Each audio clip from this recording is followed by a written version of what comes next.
La tension monte entre les agents de la Société d'énergie et d'eau du Gabon et la tutelle depuis quelques jours. En effet, l'administration a décidé de reporter le 13e mois, une décision vivement contestée par les employés. Selon les déclarations de l'employeur, la société est confrontée à des difficultés financières. Elle n'est donc pas à mesure d'assurer cette charge financière.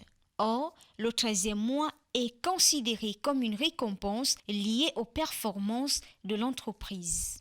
Le refus des autorités de payer cette prime reflète les enjeux financiers auxquels la compagnie fait face.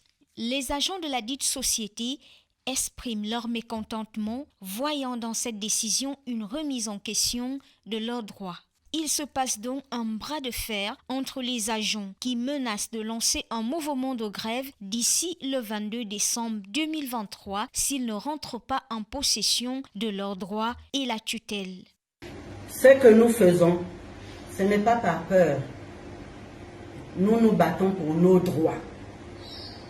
Comme nous l'avons toujours dit, notre but, notre objectif est la protection du travailleur. C'est notre responsabilité. Vous nous avez élus pour ça, vous nous avez choisis pour ça. Reprenez donc le travail demain. Nous allons aller à la direction générale, écoutez à nouveau ce qu'ils vont nous dire, mais nous allons déposer un préavis pour être légaliste. Et le 21 décembre, le 22 décembre, autant pour moi, si nous ne sommes toujours pas rentrés dans notre dû, à ce moment, chers camarades, nous nous asserrons. Et nous nous asserrons jusqu'à ce qu'ils nous disent que l'argent se trouve dans